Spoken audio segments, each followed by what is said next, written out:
Hello and welcome to Rando Tech Info. So today we're talking about the Nord N10 5G and N100 smartphones from OnePlus. Now, before becoming available here in America, these phones were available in many other parts of the world all the way back in November. So these phones have been reviewed extensively. In fact, it's probably one of those reviews that has brought you here today. So I'm not going to go into a lot of detail about these two devices, just some quick highlights with the specs and specifically what makes these two phones different from each other. Now, the first thing you have to realize is neither one of these phones is the OnePlus Nord. That is a better spec and more expensive phone, and it's not being sold here in the US. However, I did do a Will It Work video on that phone, so if you're interested in seeing that, please feel free to go to that video and check it out. And while you're there on my channel's landing page, feel free to give me a sub. See how well I worked that in there? Getting better. I'm getting there. So first difference, the price. The N10 5G is $299 and the N100 is $179. Now this may seem backward that the higher numbered phone is the cheaper phone, but the N10 5G is actually the better spec phone. And the first and perhaps biggest difference with the N10 is that it has 5G, hence its name, the N10 5G, and the N100 doesn't. Both have roughly 6.5-inch LCD displays with 90 Hz refresh rates, but the N10 does have a higher resolution.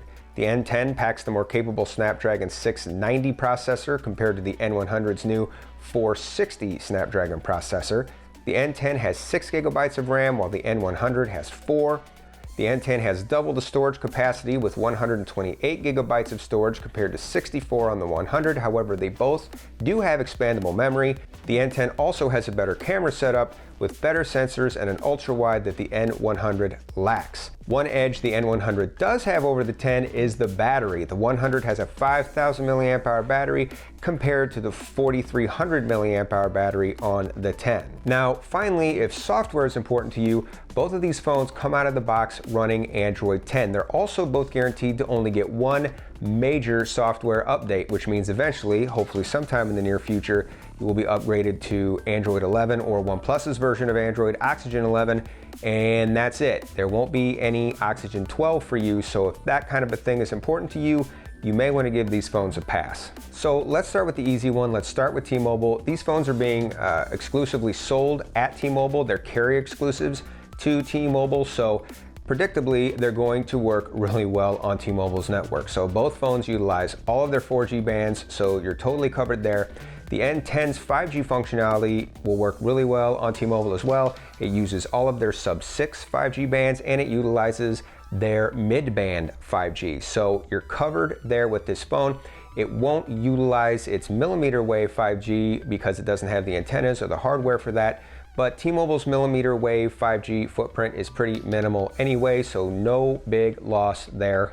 Now, the story with Verizon and AT&T is a bit more complicated. So starting with Verizon, Verizon doesn't let phones use its network that aren't approved to work on its network, and I believe as of right now, and it's still a week before this phone is actually going to be shipped or put in anybody's hands, but as of right now, this phone I do not believe has been approved to work on Verizon's network, so I'm not sure it will work or not. So if you're a Verizon customer and you want to buy this phone unlocked and bring it over, you may want to contact Verizon before you do it and make sure the phone will work. Now, that being said, both phones do have the hardware to use all of Verizon's 4G bands. So if it's approved to work on the network, they will work very well using 4G, and the N10's 5G might even get you a little bit of coverage because it does utilize 2 of Verizon's sub-6 5G bands. AT&T presents a similar issue. They've started restricting 5G access to phones for phones that have been approved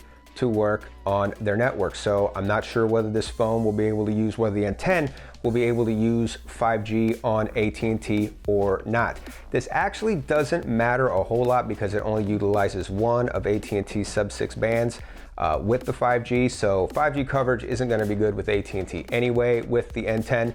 But both the N10 and 100 should be able to use AT&T's 4G bands pretty well. They both utilize 6 out of 9 of AT&T's 4G bands, including all of their primary bands. So 4G coverage for both phones on AT&T should be pretty solid, if not entirely optimal. So what are my final thoughts about these phones? Well, if you're on T-Mobile, obviously the situation's good. They're gonna both work great for you. If you're on Verizon or AT&T, obviously it's a little bit more murky. You might want to contact Verizon or AT&T before you pick up this phone and make sure that the phones will work. However, because you can actually buy them and have them shipped to you here actually in the US or bought here in the US, if they don't work, you should be able to return them. Unlike other phones that are sold overseas, if you bring them over with third-party sellers, you bring them over here and they don't work, you're kind of hosed. So at the end of the day, if you're on Verizon or AT&T, depending on how much pain in the assery you want to deal with, if they don't work,